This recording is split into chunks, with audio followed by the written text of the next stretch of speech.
பார்க்க போறோம் அப்படின்னு பாத்தீங்கன்னா நம்ம ஜித்தன் ரமேஷ் நடிச்சு வெளியாகக்கூடிய ரூட் நம்பர் 17 அந்த படத்துல அபிஷியல் ட்ரைலர் வந்து ரிலீஸ் பண்ணியிருக்காங்க. அது மட்டும் இல்லாம பாத்தீங்கன்னா ஜித்தன் ரமேஷ் வந்து பாத்தீங்கன்னா ரொம்ப நாள் அவருக்கு இந்த படம் இல்லை, கடைசியா ஜப்பான்ல வந்து அவர் ஒரு வில்லனா தான் நடிச்சிருந்தாரு. தவிர்த்து ஒரு ஹீரோ ரோலா அவர் நடிச்சு ரொம்ப நாள் ஆச்சு. கடைசியா எனக்கு தெரிஞ்சு ஜித்தன் 2 படம் தான் அவர் நடிச்சு வெளியாகி நான் பார்த்த மாதிரி ஞாபகம் இருக்கு. அது மட்டும் இல்லாம பாத்தீங்கன்னா படம் பேரே வித்தியாசமா இருக்குங்க. ரூட் நம்பர் 17 ஒரு ஹாரர் பிலிமா இல்லை ஒரு என்ன பிலிம்னு தெரியல, ஒரு பேய் படமா ஜித்தன் மாதிரியே கொண்டு போயிருப்பாங்களா, அது மட்டும் இல்லாமல் இது ஒரு சைக்கோ படமான்னு தெரியல. பட டைட்டிலே வித்தியாசமா இருக்கு. ஓகே, நம்ம ஃபர்ஸ்ட் ஆஃப் ஆல் நம்ம வீடியோக்குள்ள போய் ரியாக்ஷன் வீடியோ பார்ட் வந்து பேசலாம். வீடியோக்குள்ள போகலாம். ரூட் நம்பர் 17 அடுத்தவனை காரை காட்டுறாங்க.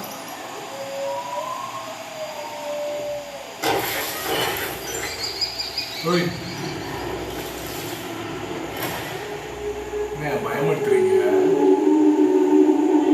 ரூட் நம்பர் 17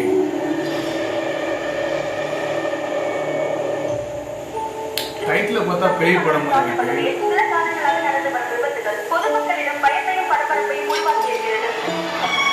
பேய் படமே இல்லை.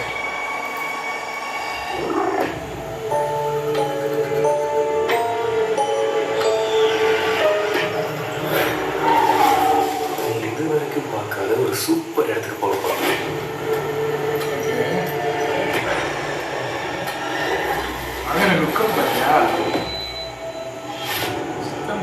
பிக் பாஸ்ல கடைசியா ரொம்ப ரெஸ்ட் பார்த்தேன்.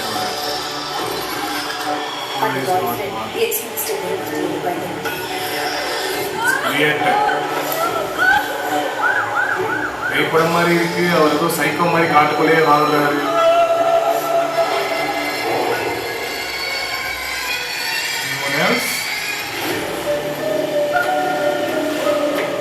சைக்கோ பிலிமா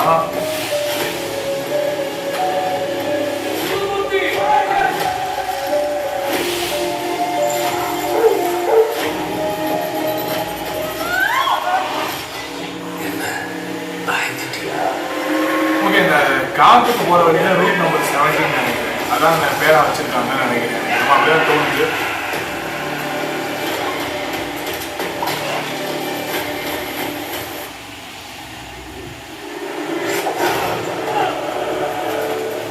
காட்டுக்குள்ளே வாழ்ற ரொம்ப நாள் அவர் மட்டும் தான் அந்த காட்டுக்குள்ளே இருக்காரு போல. வரவங்களை பூரா இந்த மாதிரி ஏதோ பண்றாரு.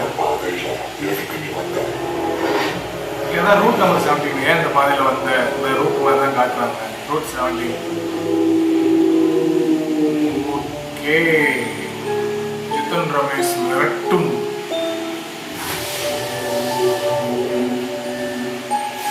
ஓகே, இப்போ நம்ம ட்ரைலர் பார்த்தாச்சுங்க. பார்க்குறப்ப என்ன தெரியுதுன்னா அது ஒரு சைக்கோ படம் தான். அது வந்து காட்டில் அவர் மட்டும் தனியாக வாழ்ந்துட்டு இருக்காரு போல. அந்த காட்டு அந்த ரூட் நம்பர் 17 அந்த ஏரியா அந்த பாதையோட பேரு, ஹைவேஸ்ல அந்த பாதையோட பேரா இருக்கலாம். அந்த காட்டுக்கு யாராவது ஒருத்தவங்க வந்தாங்கன்னா அவங்க வந்து இவர் என்ன பண்றாரு, எதனால பண்றாருன்றதுன்னா அதில் போகலாம். ஆனால் அவர் வந்து ஒரு சைக்கோ மாதிரி ஒரு அந்த காட்டுக்கு வர்றவங்க, அந்த ரூட்ல அந்த காட்டுக்கு அவர் இருக்க இடத்துக்கு வரவங்க அப்புறம் அவர் கொலை பண்றாரா இல்லை என்னன்னு தெரியல. பார்க்குற வரைக்கும் அப்படிதான் தெரிஞ்சிச்சு. பாப்பா இனி ஒரு காலங்களில் இந்த படத்துக்கு இன்னொரு ட்ரைலர் ரிலீஸ் பண்ணாங்கன்னா அந்த வந்து நம்ம இன்னும் கதையை நம்ம நிறைய புரிஞ்சுக்கிற வாய்ப்பு இருக்கு. மற்றபடி பார்த்தீங்கன்னா ட்ரெய்லர் அந்த அளவுக்கு ரொம்ப இதாக இல்லை, சும்மா சின்ன சின்னதாக இருக்கு. பரவாயில்ல, பார்ப்போம். படம் எப்போ இருக்கு பார்ப்போம். அவரும் ரொம்ப வருஷம் எனக்கு சின்ன வயசுல இருந்தே நடிச்சிட்டு இருக்காரு. அவருக்குமே வந்து அதிகமான ஒரு படங்கள் எதுவுமே வரல. பார்ப்போம். இந்த படம் ரிலீஸ் ஆன டேட் வந்து எதுவுமே சொல்ல, ரிலீசிங் டேட் எதுவும் கொடுத்துருக்காங்கன்னு பார்த்துக்கிறேன். ஒரு விஷயம்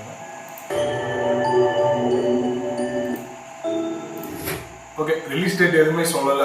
ஒன்லி வந்து சும்மா ட்ரெய்லர் தான் ரிலீஸ் பண்ணியிருக்காங்க. படம் என்னைக்கு ரிலீஸ் ஆக போகுதுன்னு தெரியல. மற்றபடி இந்த படத்துக்குமே ஆக்சுவலி சொல்கிறது தான், ஒருவேளை தேனியில் படம் ரிலீஸ் ஆச்சுன்னா இப்போ பார்த்தீங்கன்னா நம்ம நிறையா படங்களுக்கு வந்து ரிவ்யூ எடுக்கிறோம், ரியாக்ஷன் வீடியோ போடுறோம். ஆனால் அதுக்குமே நம்ம வந்து கண்டிப்பான முறையில் வந்து ரிவ்யூ எடுப்போம் தான் சொல்லியிருக்கோம். ஏன் அந்த படங்களுக்குன்னு அதிகமாக வரலை அப்படின்னா தேனியில் அந்த படங்கள்லாம் ரிலீஸ் ஆக மாட்டேங்குதுங்க.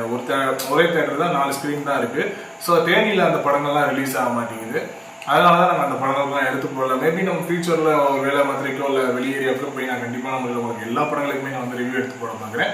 அடுத்த ஒரு ரியாக்ஷன் வீடியோ மீட் பண்ணலாம். பாய்.